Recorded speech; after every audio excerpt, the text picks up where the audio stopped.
We are live, new episode, Sprint Ride Option Podcast. I'm Andrew Pasquini. To my right, Jason Aponte. I'm sorry I haven't come up with nicknames the past couple of days. I know people look forward to that. We have, as you see, Guy Haberman below of the Middlekauff, or excuse me, the Haberman and Middlekauff podcast. John can go first sometimes. Good, Andrew. Good to see you. There we go. The Middlekauff and Haberman podcast. We'll say it that way that time. Absolutely. How you doing? Promo code HAM. That's right. Or HAM 1. Or HAM 10 or HAM 15, depending. It's versatile. Guy, we know that you're really busy, man, and you know everybody loves the content and everything. So we really appreciate you cutting out, some time for little old us, and it's a great thrill to have you on here with us again. No, it's my pleasure. For you guys. Man, don't say that, man. Come on. All right. But let's get into some stuff real quick. So we consume your content and everything. We kind of know what your thoughts are on certain things. Maybe there are people that are watching us that don't understand. So I guess we'll start with, let's go back a little bit. Kyle Shanahan's press conference and John Lynch's press conference. Did you walk away with any sort of big takeaway from that from quotes that were spoken there that would lead you to believe one thing or the other? Or was there anything that really stood out to you is really, I guess, would be the question. Well, I love any time we get a chance to watch them talk. And I think with these things, there's always something there. And Kyle says a lot, and John gives you some insight too. And then you put together some of the things that came later. And in hindsight, there are things that, maybe appear clear. But I think there was a lot of stuff that they said that we could look back in a month after they draft whoever they draft and go, okay, that's what he was talking about. He could draft Mac Jones, and we could look back and go, that's why he said in the pocket. He could draft Justin Fields, so we can look back and go, that's why he said big and strong. He could draft Mac Jones, and we'd say, see, that's why he was kind of, you could tell he's annoyed with all the Kirk Cousins stuff because he was about to draft a guy that people are going to compare to Kirk, but he doesn't think it's like Kirk. He could draft Justin Fields, and we can go, see, that's why he's so annoyed with all the Kirk Cousins stuff. He must have been loving this last month, kind of getting ready to stick it to everybody and show them that's not who he is. So yes, I think there's something. I think there's stuff there. Yes, we could go.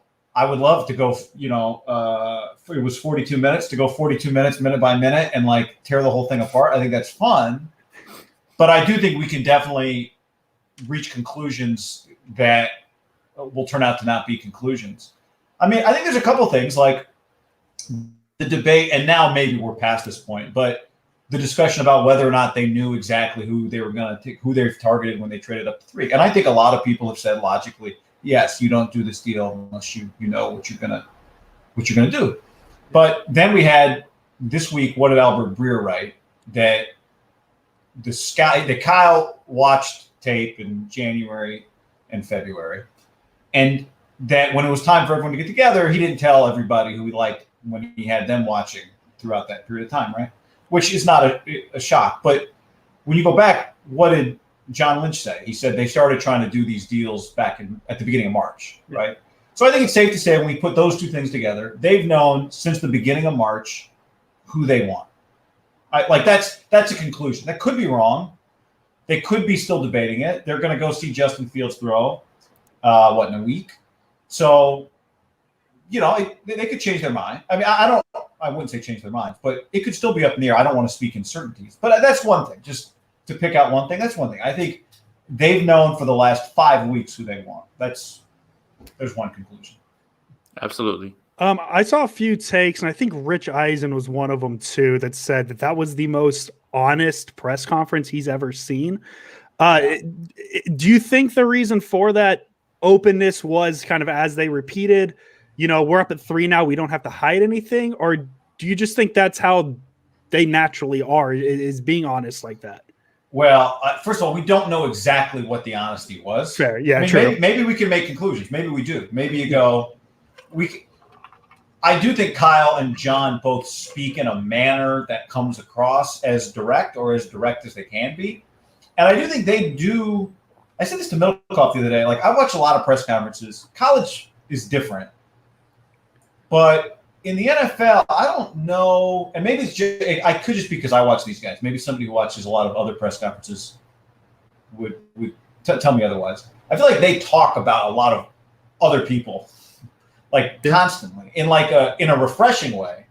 Maybe part of that is John. John knows a lot of people around the league. Kyle obviously knows a lot of people around the league. Now his tree is growing. John Lynch is a broadcaster, knows everybody. But I do think they get asked direct questions, and they like. I thought the funniest moment was when Kyle said, and Kyle has said this multiple times, when he's like, everyone thought I wanted Kirk Cousins, and I did, and I was going to go get him, and he said it back before we talked about Deshaun Watson and Patrick Mahomes in that draft. Like, yeah, I was going to go get Kirk Cousins, and then Jimmy fell on our lap. So, I mean, I think there's something there. Again, we maybe they're taking Mac Jones, and everything that everybody's saying is true, and everything that he said in that press conference was him going right up to the line of saying we're taking Mac without being able to say it. But we won't know what the honesty was. I don't think. I love reading between the lines. I've developed some theories from what has been said and from what Kyle Shanahan has done historically, but they're just theories. Until we get the draft pick, we don't really know what's true and what's not. And when they draft whoever they draft, they might say we would have taken this guy at 2, and maybe we don't.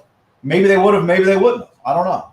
But I do think their press conferences are consistently better than most press conferences. I'll say that. Like, I do think Kyle says stuff, and John, not as much as Kyle, but says stuff too that is like they're interesting. They're good for business for sure. But they are good. Like, if obviously, I love college basketball. I used to watch UCLA, as many people did. I'm a big Mick Cronin guy. I love Mick as the hire. Before they hired him, I thought that was the guy. But when he got introduced at his press conference, he said, "I spell fun, W-I-N."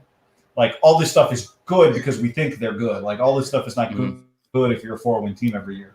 But I do think these guys are good faces of a franchise for sure. And I love that they talk together, all that stuff. But back to the original question, I think Eisen's probably right. But again, we don't really know what the honest parts were until it's April 29th and they've got a quarterback. Right. Well, so you kind of led me into the next question, actually. So you said you've got theories. Tell me your most popular theory from, what you think, at this point. They change. Uh-huh. My most popular theory, I think my most popular theory is the one where they're not drafting Mac Jones. Now, that doesn't make it correct. That doesn't make it a correct theory. And I think, I'll lay it out, and then maybe the three of us can shoot holes in my own theory, because that's the fun of all this stuff. Mm-hmm. So the theory is that Kyle is a risk taker, that Kyle gets miscast as a guy that plays it safe because the quarterbacks that he has been either the coordinator or head coach for are not the ones that he's chosen. He did have RG3, are not guys that play outside of the pocket, are not guys with elite physical gifts. Yeah. And that because of that, he gets pegged as a guy that, just like he was asked in the press conference, Kirk Cousins is his ideal. But I do think there are a lot of other things that Kyle does that tell us that Kyle, in fact, is the opposite. He's not a guy that plays it safe, that he's a risk taker. And I pointed them to the Super Bowl up 28-12 against the Patriots as an example of that, where he decided to try and take a deep shot for Julio Jones. And basically, this is after the Patriots had scored, and try and hit a knockout punch. And what happened, unfortunately, on that play was Matt Ryan got strip sacked, and Dante Hightower was the guy that got him. And it changed the game. Patriots go down and score. Falcons get the ball again. The Falcons actually march down the field again. They get deep into Patriots territory. They're in field goal range. And again, they try to throw, and Matt Ryan gets sacked for an 11-yard loss. Yeah. And, you could look back and say Kyle should have done things differently in that game. He's talked about it ad nauseum. But I think those are examples of Kyle Shanahan being aggressive. Now, the other part of that equation is that I think he's coached in games, that game, and then the Super Bowl where he's the head coach for the 49ers, where his quarterbacks, even though Matt Ryan obviously did great things in that Super Bowl, his quarterbacks, he's needed them in crunch time to help him more than they've been able to. Matt Ryan, you could argue, not his fault. They had the right cover. They had the right play called and the right protection called, and they just missed on the protection on the first play. Kyle Shanahan dials up the throw to Emmanuel Sanders. It gets missed. But to me, the significant play of that sequence, well, that was the significant play. I don't want to sound too smart. But what came next was also important, right? 4th down and 10. The Niners get this gift when it looks like they should have been called for a delay of game. The play clock looks like it expires. They snap the ball. There's a minute and change left. They're at midfield. And the worst thing you could possibly do is they don't even get the play. Nothing happens, right? In the grass. Garoppolo eventually flips it off. Remember, Kittle had turned around, was begging for the ball. Who knows? I don't. We'd have to go back and look if he could have made the first down. But Jimmy got sacked. 2 plays with their legs. Quarterbacks really 3 plays, both the Matt Ryan plays. So I think that's a combination of 2 things. Kyle is actually naturally a risk taker. He loves to be creative. For a guy that loves to he wants to be a guy that pounds the rock, which I love and respect. He also has flair. This is where the theory gets a little like. He wears flat bills. He wears joggers. He wears only the hottest sneaker. He wears Yeezys. Right. So he actually has, for a guy that wants to pound the rock, he's got flair. He's got style. He's cool. And so, again, that's part of the theory that I just kind of throw in for fun. But I do think the original part of it is he's more of a risk taker than we give him credit for. Now, let me shoot 2 holes in it, and then you guys can shoot a couple of holes. One, he didn't take risks at the end of the first half of the Super Bowl when there was a risk to be taken. Now, I would counter my own counter and go, you know what? I don't blame him for that one. Like, I wouldn't have either. That was a reflection of Garoppolo. The other one, I think you could shoot a hole in it, and this is, to me, the most direct one is to say that he is a risk taker, and so then to conclude he would draft Fields or Lance or Mond instead of Mac Jones, is to talk like Mac Jones isn't a risk too. And of course he's a risk. Everybody. Like 99% of quarterbacks are risk. Mac Jones is not safe, just as Justin Fields is not safe. And so that can take us down a whole other path. But he might argue, nah, any of these guys is a risk. I think Mac Jones is going to be the best one, so I'm going to take him. And because I took him, I'm a risk taker. I did this thing nobody else would do to trade out the 3. That was a risk. To take him there, that was a risk. So go ahead. So honestly, that's something that you and John talked about on your pod about taking Mac Jones implies smartest in the room type of thing. I think that's what John said, or if it was you actually. But taking that is implying, you know what, I'm the smartest in the room. Watch me do this. And that's the part that gets me a little bit nervous. So for me, what I took from the press conference John said, Jason, was one. Somebody texted him. It's a guy in the league texted him and said that it would be the most arrogant pick ever. Arrogant pick. Yeah. Yes, absolutely. Yep. And I think, and I agree with you on that. Right. So the thing is that what I took away from it was there was that one quote that, when you read the larger quote, maybe it cancels this out, but you let me know if I'm onto something about, you want somebody who wants to be in the pocket and playing well and in the pocket, but you also need them outside of the structure to make plays for you, like a Patrick Mahomes. And he's like, who wouldn't want that? And like you said, with that Kirk Cousins question, he seemed perturbed by it. He was talking about, listen, this was something that was a situation based on that year. Wasn't the plan to just go ahead and get Kirk. It's just the way things were lining up is that they thought they were going to get Kirk. So he seemed agitated at the idea that Kirk Cousins is his absolute ideal quarterback. He can like Kirk Cousins while still wanting a little bit more about it. Andrew, you got something? My thing is with the Shanahan, and you talk about the risk taker. My biggest, and this is more of a comment of your theory than anything else. I don't think it's poking holes in it. Is that was my biggest worry, knowing going into the Falcons Super Bowl, and knowing that after that game he's going to be the 49ers head coach, and then seeing what happened in that game was the impact on him of his ability to take risks in those clutch situations. And you said, he was a little more lax in the 49ers Super Bowl. How much do you think the Falcons Super Bowl played into that as well? Him not taking as many risks in the Niners Super Bowl, not wanting to have the same thing happen almost, even though it did.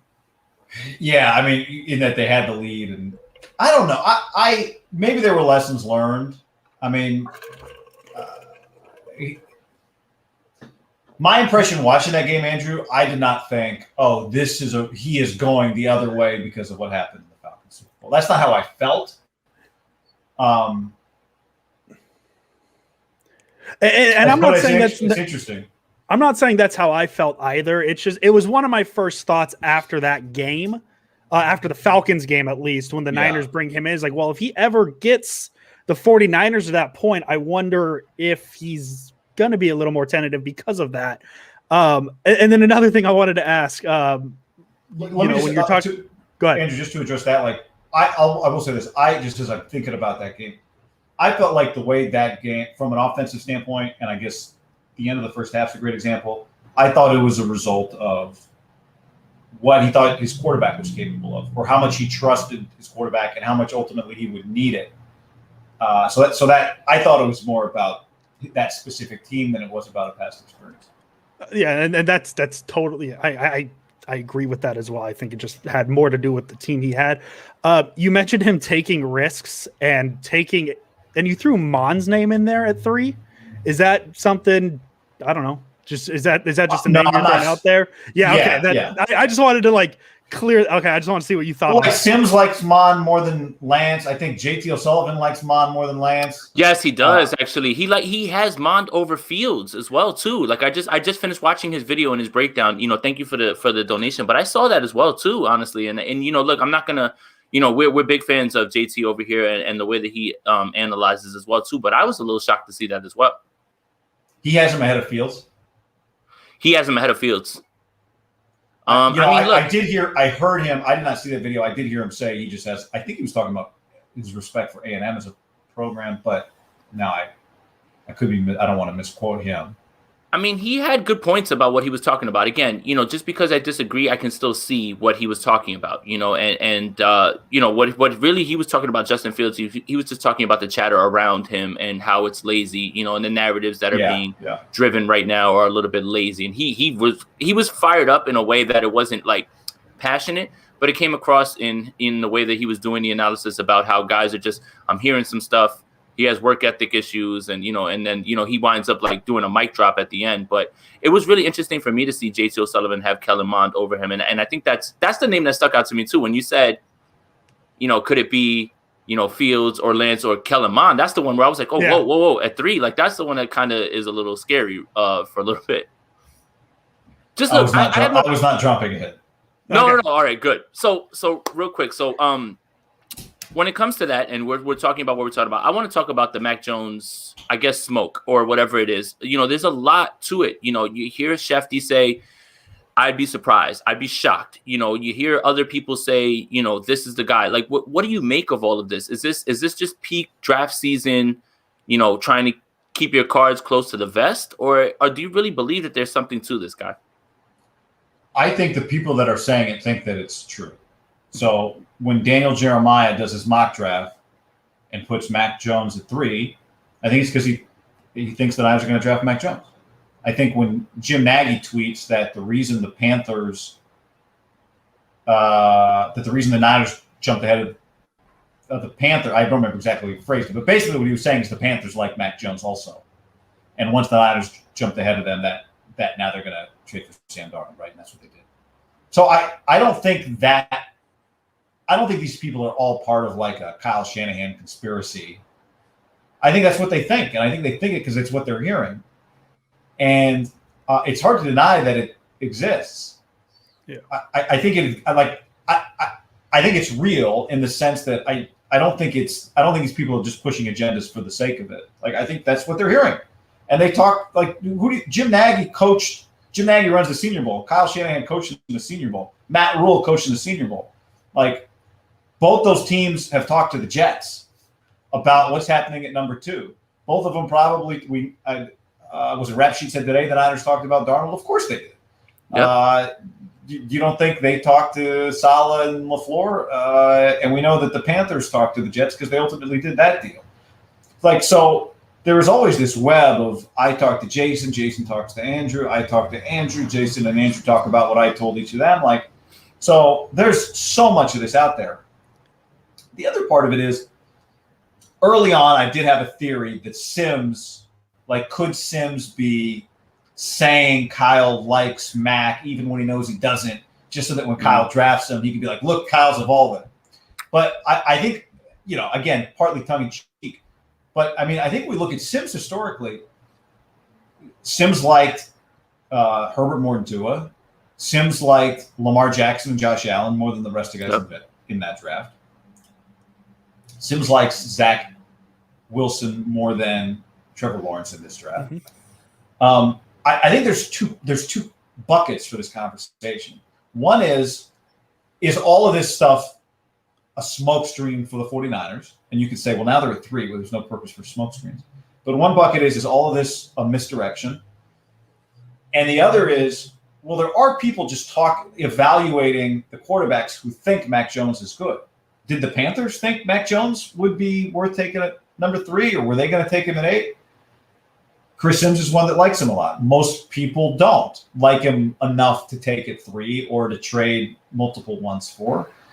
But I do think there's two sides of this. One is, are these rumors? And the other is, okay, let's say somebody like Mac Jones that much. Are they crazy? And the consensus is not that Mac Jones stinks. It's just, do you trade 2 1s and another pick, and then obviously flip 1? So I guess we'd call it 3 1s. Do you do all of that to get to 3? And I do think the one thing Kyle said in his press conference, right, was we felt like if we sat at 12, we were going to get left out. Left at the altar. Left at the altar. That people are going to be surprised at how high all these guys go. So this will be part of the evaluation also. Not just who do they take on draft night. Yeah. But if they take Mac Jones, what happens? Is Trey Lance there at 12? Maybe they wouldn't have liked Trey. Maybe Mac Jones was the guy they wanted. He wasn't going to be there at 12 because the Panthers were going to take him at 8. But that's what's so fun about this story is that there's all these different tentacles. My theory that I developed was here's reasons why they won't take Mac Jones. But I'd be crazy, I think, the more this goes on to be surprised on draft night if that's who they draft. Just like if they draft Justin Fields, we'll go, oh, okay, yeah, we get it. That makes sense. Right. Is regardless of who the pick is at 3, do you think Jimmy Garoppolo is on this roster week 1? So I'd be surprised. Yeah. Okay. That's the short reaction. That's changed over time. Long before they did the draft, as we got closer to the trade, things changed. But my initial feeling on it was it's always easier to talk about replacing a quarterback and getting rid of a guy than it is to actually get rid of the guy because you need to have somebody better. And so, several months ago, or like as the season was going on for that reason, I was more skeptical. But at this point, we've seen Kyle Shanahan coach a rookie quarterback. I don't know if we would say with training wheels, at least adjusting what he normally does to a play. He switched his offense towards RG3. And it was wildly successful. Yes. Offensive rookie of the year. So I don't see a lot of reason why he wouldn't coach a rookie this year as the starting quarterback. Yeah. Cool. Now, would you go, okay, no, the reason is because I want to develop a guy. It's logical, but it's just that doesn't happen as much in the NFL anymore. And again, part of Kyle Shanahan drafting a quarterback is, okay, I think you're a good quarterback coach. I think you're a really good coach overall. So I don't see a lot of reason not to play the rookie, whoever that is. Yeah. Okay, so real quick, we have Miguel. Thanks for the donation, buddy. So, Guy, would you draft Mac Jones at 3, knowing you have to face Kyler Murray, Russell Wilson, and Matthew Stafford twice a year? So basically, put yourself in the you've got total autonomy over this 3rd pick, and it's good that this was brought up because that was going to be my next question. Based on everything that just give me a prediction. You were going to ask that question for free. I was going to ask it for free, but but I mean, at 3, who would you go with if you had the chance to pick whoever you wanted? I would take Fields, and yeah, I think Miguel. I think he's onto something. Now, do you need a mobile quarterback to beat a mobile quarterback? Not necessarily. We talk like that all the time, but it's the mobile quarterbacks aren't chasing each other. But I do think. To me, the Rams were it was so eye-opening to the point that this year it was, devastatingly clear. And even though it was shocking when Sean McVay traded Jared Goff, it was shocking because we didn't think he could get off of the money. It wasn't shocking that he had reached the conclusion they needed a quarterback. Mm-hmm. And John and I talked about it a ton, and I said it during the year. How can McVay roll up against the Niners twice a year knowing that for them defensively, it's a layup? Like, it proved repeatedly to be a layup for the 49ers. Yeah. And now is Stafford some Russell Wilson in terms of mobility or even a Kyler? No, but part of it is he can make more plays from the pocket as well. Yeah. I think we watch Kyler twice a year for the Niners. It's a headache. When you watch Russell his whole career, it's a pain in the ass. So I think that goes back to the point that you made earlier about what John said about, how wildly bold the pick would be. Arrogant was the word. Because what you're saying is I can get this guy to play above the level of those guys because of what I do. Now, if Kyle were here, one thing he might say, if he just wanted to argue or wasn't going to tell us what he was going to do, one thing he might say is like, yeah, in theory, I want a guy like those guys. But guys, I don't think Justin Fields is going to work. And I don't think Trey Lance or Kellen Mond, I don't think those guys are going to work. I just happen to be in this draft. And I think the best quarterback in this draft of my options is going to be Mac Jones. Like, I think that's what he would say if he took Mac Jones. It's like, at the end of the day, Russell does devastating things with his arm. Kyler does devastate. Yeah. Like, what makes Kyler work, he's a really good thrower. Matt Stafford is a really good thrower. Like, that's what's going to kill you. And that's how I'm going to have to win. So, yeah, in theory, I think that goes back to his press conference, what we always talk about with Mahomes. Yeah, in theory, this is how I would build a guy. But if you're giving me all the options, give me the guy that's going to be best from the pocket. That's what he said. Right. So we would argue, well, just sometimes the thing that happens in the pocket isn't going to work. Mm-hmm. And you're going to need somebody to make another play. Yeah. And I think other people would argue Justin Fields is going to be the best guy from the pocket. Like, some people could just make that argument before we even get to, if we just had Justin Fields' upper body on an average lower body, not an absurd lower body, that would still be a really good NFL quarterback. Like, I think some people would make that case. Right. So, Guy, real quick, so everybody's pointing out in the comments, I believe JT O'Sullivan's rankings were an April Fool's joke, so I just want to make sure that that's up there. I believe it was more parody about Chris Sims' overall rankings of having. So, what were his real rankings? I don't know yet, and that's a good question. I'm not going to say that now that I know the actual truth, so. But look, we know you're short on time. I did hear him talk. I do think he likes Mond. No, I think he does like him too. I don't as know well. what the order is.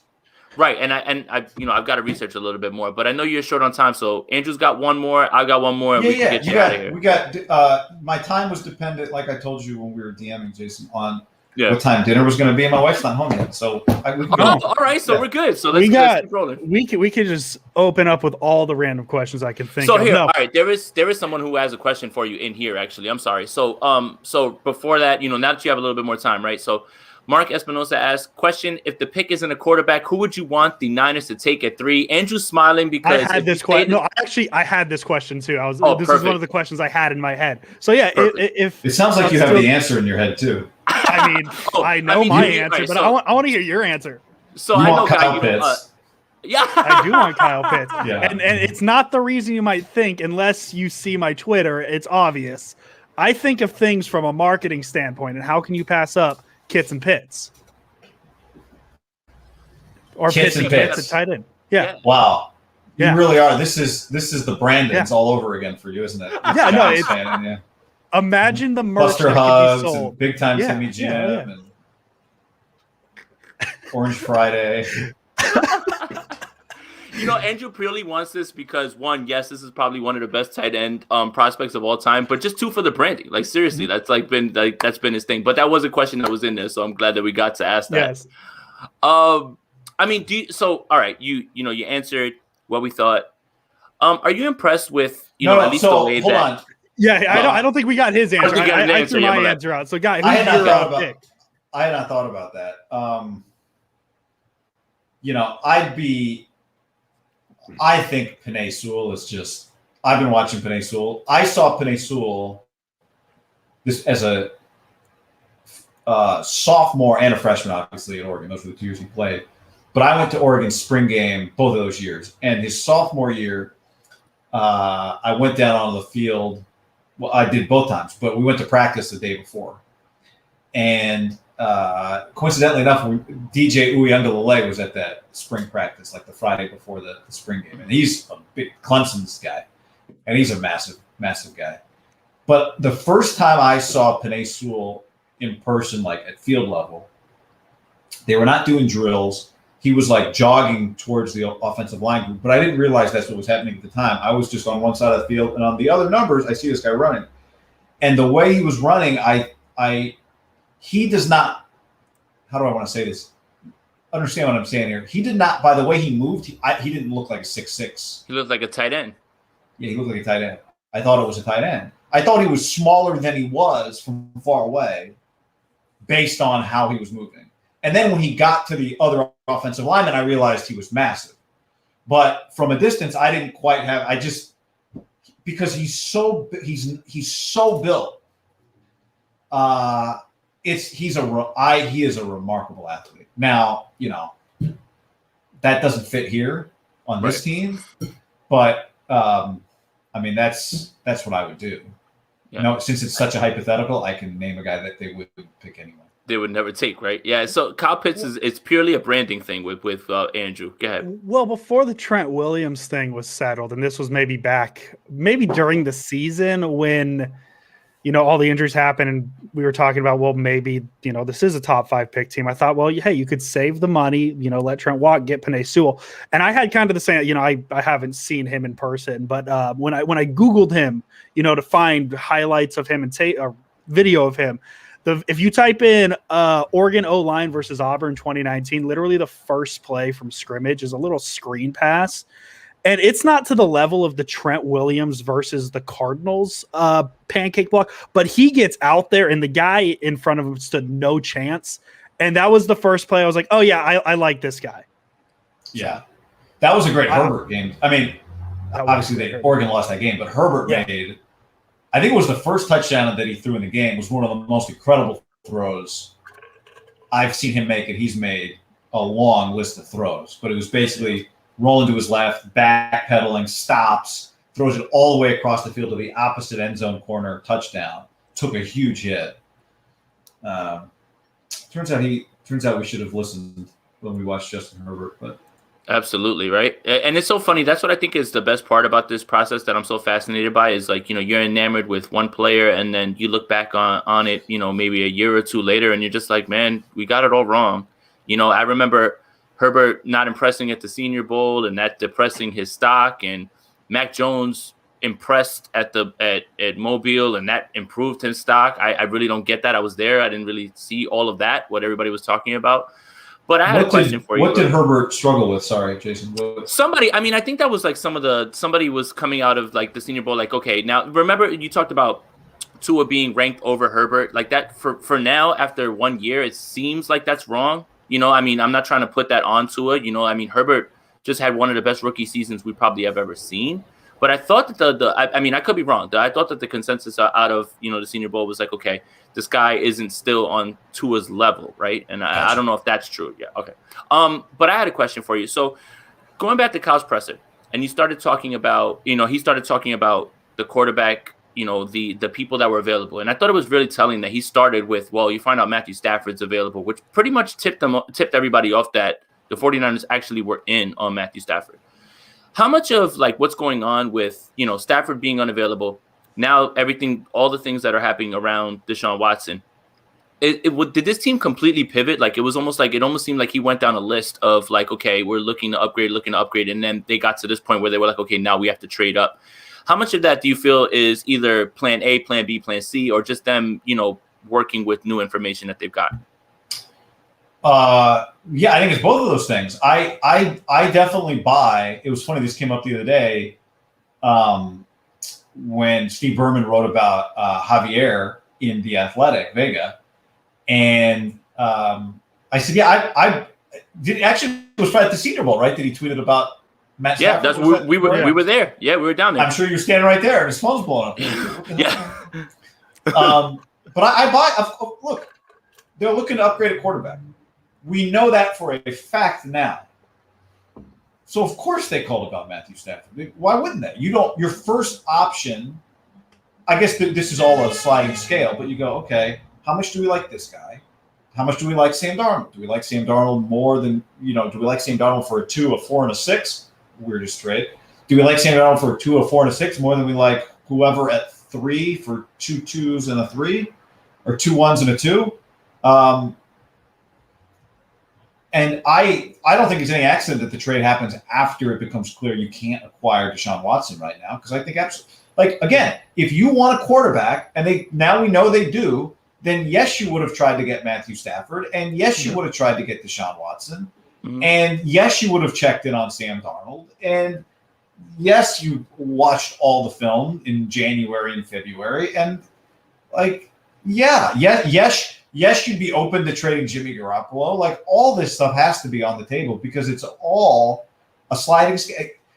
It is, like I said, it's a sliding scale. It's, do we like Sam? Yes, we like Sam. Okay, let's call the Jets. What are they going to want? Well, I mean, we like Sam enough, but what if we traded up to 3? Do we like that guy more than Sam? I mean, he wouldn't cost us $20 million in year 2, so that's attractive. So it's all of that stuff together.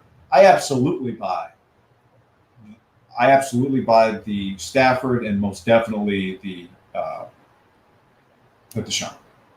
Awesome. So here's a question. Pinor, thank you for the donation as well, too. So if the 49ers had the first pick, who would you guys think would be the best quarterback? But this is the question I want you to answer first. And it's channels like Quarterback School, John and Guy, yourself, Brett Coleman. Are you guys replacing TV? I think you are, honestly, because I don't even have TV anymore. So but you don't have TV anymore? No, I mean, I don't have cable. So do you have like MLB TV? Like, how are you watching? Yeah, I've got Yes Network. Right, I've got Yes Network, so I could watch the greatest baseball team in the history of the world, the New York Yankees, and I get to check on football and stuff like that. So I found my way to doing it, but I do find myself on YouTube watching more content because I find that there's a lot of it. So yeah, I mean, the answer is yes. I mean, I think all the networks, look, the TV networks just paid $10 billion to the NFL for TV rights. So they'll adapt like everybody else, and how you get them will change. But they're still around. So, but yeah, I mean, I don't have – I'm 35. My youngest sister's just turned 26. Like, she doesn't have TV. And when I think about me over the last 7 years – like, God, I've been spending so much time on YouTube over 7 years ago. Every night I'd get home, I was doing a radio show from 7 to 11 p.m. I'd get home and you couldn't fall asleep. So I would get on YouTube. That's what I would do. I'd get on YouTube and watch YouTube till 1 a.m. A lot of old David Letterman clips.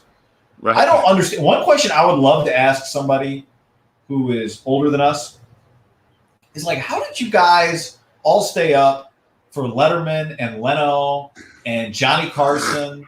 Those shows came on at 11 p.m. How did you know? Did nobody sleep? Was everybody exhausted the next day at work? Was it worth losing the sleep? I mean, it was, obviously, because these shows were, millions and millions of people were watching these shows, and were they just showing up tired as hell the next day? Was nobody sleeping? I don't understand. Now, I've got a TikTok. The only remote control I use is my Exos remote. Yeah, I got my new Exos remote for grinding the film. You like that? It's big. It's big because it's a very important remote control. You don't want to lose it. Yeah, you don't want to. Yeah, you can't lose it. So, all right. So, look, the serious question that was here. So, let's say the 49ers had the first pick. Are you just going in on Justin Fields? I mean, that's just where my brain is. Trevor Lawrence. Is it just straight up just Trevor Lawrence and people are overthinking it a little, or is there a world where Justin Fields is, the number one pick, or maybe even somebody else, Zach Wilson? Yeah, I mean, again, I'll say it again. I think the sim stuff, I listen to what everybody says, and it's all part of the, it's all part of the puzzle. Yeah. Chris Sims there's the fact that he was right before. I mean, he's right about this one? No, not necessarily, but I think we do have to pay attention.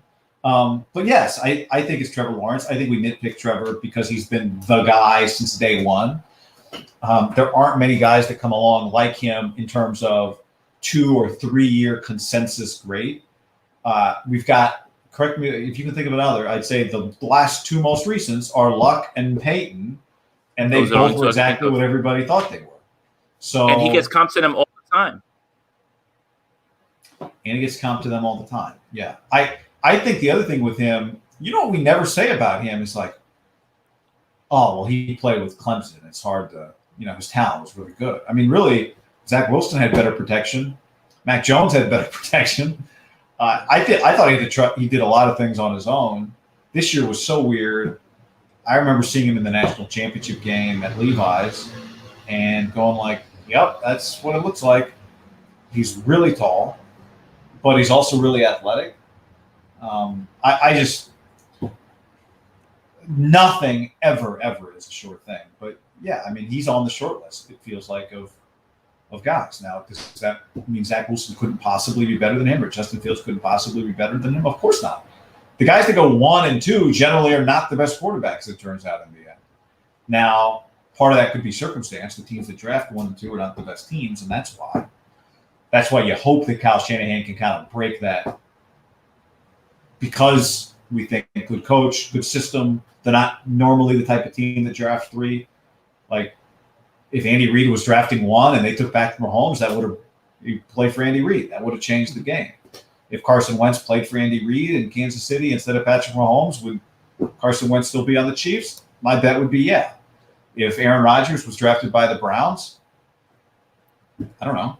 I don't know. So the more you talk to people that play in the NFL, the more they say that. Like, the more you hear them talk, it's like that really matters.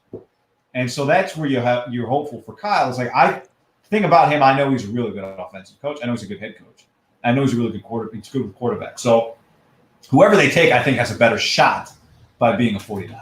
That's where it's with Trevor Lawrence. You're like, okay, Peyton had to take the Colts. Like, now they're the Colts, but they were the Colts. Yeah. With the blue face mask and everything. They changed the face mask up. They were terrible. Oh, they had the blue face mask in those days? I remember Peyton Manning's rookie year. He definitely had the blue face mask. What are they now, white? I think it's gray. Gray? Yeah. It's a gray face mask. It's all in the face mask. That's changed the whole franchise. Peyton Manning had nothing to do with it. It was just the face mask change. It was just the face mask. They draft Ryan Leaf and do the exact same thing. Ryan Leaf's greatest of all time. So I'm going to switch it up a little bit because, there's still a ton of time to talk draft. And I'm sure maybe a little bit, the fatigue of it. So after we had you on the first time, I followed you on Instagram. And the first thing I noticed is I loved your blind baseball player quizzes where you take the baseball reference stats, hide the teams, and say, who is this? And people know that we're big baseball guys. Jason and I love baseball as well. So I wanted to ask you, who is your favorite baseball player of all time? Well, Cal Ripken Jr. was always my favorite baseball player. Yeah. Growing up. My dad is from my dad's from Maryland. Okay. And that's where we lived about the first 5 years of my life. My mom's from Israel. That's where I was born. But then my parents moved to Maryland, and so I was an Orioles fan when I was a little kid. And then we moved around a lot. My dad joined the Air Force, and we moved to Nebraska for a year. And for my 6th birthday, even though I was an Orioles fan, like Jason, you and I were DMing about this the other day. She's like, "Who's your team?" I'm like, "Well, it's kind of a complicated answer." Even though I was definitely an Orioles fan, my 6th birthday, I got this. You guys remember like the helmet? They probably still make it for kids, like the helmet, jersey, pants set. Yep. In those days, it was Hutch, and it had 2 bars across the front. I got a Joe Montana and a Jose Canseco in Omaha, Nebraska. I'd never been on the West Coast. That's what I wanted. I loved Canseco. I wore that for picture day, including the pants, and Montana. But I was an Orioles fan. And then we moved to Phoenix, Arizona. They didn't have the Diamondbacks yet. This is the early 90s.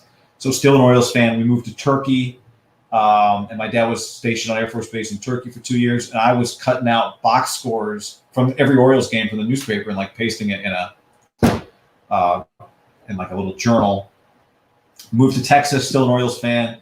We moved to California in like 99 before high school. And John Miller had been the voice of the Orioles when I was young, and he was the voice of the Giants then. So then I started watching. Then I was a Giants fan for many years. And then as time goes on, I did some work for the A's, and I love the A's. Like I was a Canseco. I loved the Bash Brothers when I was a kid. So I always had a place. I just always baseball. Baseball was definitely, I think, as a kid. I had a Steve Young jersey in Turkey. So things kind of worked out maybe that we came to the West Coast, but I was definitely a Orioles Cal Ripken fan first and foremost at a young age. That's awesome. So that question that you and I were talking about, that's from Andrew, because Andrew had asked that question, and he definitely wanted to know that answer when it comes to that. So look, I made a commitment to myself. This is something I had as a kid. Stupid rules you have in your head as a kid, and I still have not broken the rule. Since I made the rule, who knows what age I was when I was probably 8 when I made this rule. I said, no matter what, even if I need to try on a Yankee hat just for sizing, I will never put a Yankee hat on my head. That was like this rule I had as a kid. Now my wife is a Yankees fan. There's like 5 Yankees hats in the closet and hoodies and T-shirts all over the place. So, yep, that's how it happens. So look, Sick Flex, you and I, when I needed advice about how to dress to go to Mobile, I went right to you because you're in the game, you're pressed. So you and I talk, we talk here and there. The one piece of advice that really stuck out to me is because you're a sneakerhead, like me. So I wanted to ask you a sneaker related question. Is the Jordan 1 the best sneaker in the world, or is there another sneaker that is better that you can dress up and is all-purpose in the way that Jordan 1s are? No, yeah, there's nothing you can dress up and it's all-purpose like the Jordan 1. I would agree with that. Now, is it the greatest sneaker in the world? All right, so let's switch it. What's your favorite sneaker of all time? What's the best sneaker then? See, this is sorry. No. A true sneakerhead would have a real answer here.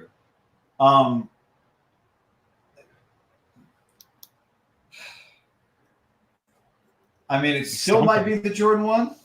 Here's the problem. My hang up is I can't wear high tops because I'm short and I have got thick ankles, and high tops just don't look good on if you don't have like really tight ankles or big calves. I think high tops are a bad look. Skinny legs, they work. Pants, they work. But it's tough because like the things that I think are really cool, like the best shoes, I can't wear. So I always lean low tops. Mm-hmm. Right now I wear basically Ultra Boost is like my favorite shoe. But it's hard to find, like, that's a whole other thing. Some of the Ultra Boosts, I think their tongues are too thick and the heel kicks out a little too far and it's not as good for wearing with jeans or long pants.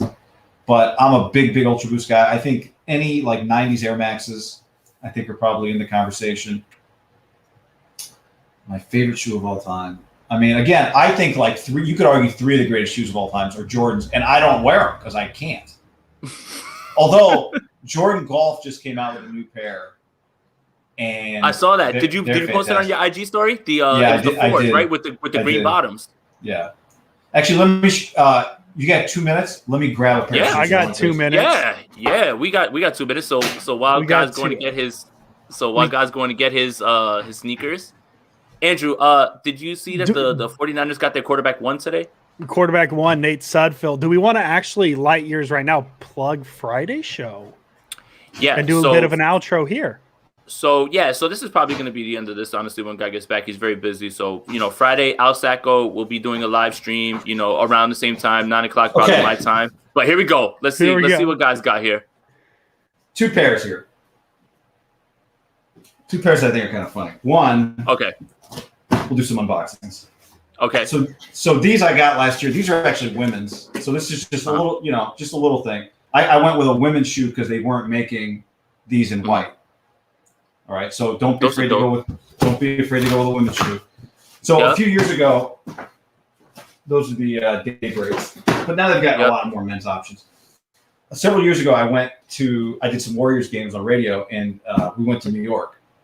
And I was like, I'm on this road trip with the Golden State Warriors. I have to get a pair of some NBA, some sick NBA, like something that would be like, where'd you get those? Like on a road trip with an NBA team, right? I have worn these once. My wife refuses to be seen in public with me. I went to Kith in Manhattan. Oh man, I'm ready for this. Yep. I'm excited. I had seen these on like I had been getting ready for the trip. I was like all over the Kith website. I'm like, I hope they have these. I hope they have these. I hope they have these. And I had settled on the ZX700 boat end. Okay, this is a Adidas end. End is some. And so End is a London boutique. Okay. An English boutique. Mm-hmm. Collab. Yep. So you guys don't know what these are. Prepare yourselves. I don't. I'm waiting. I'm excited. These are Adidas. Okay.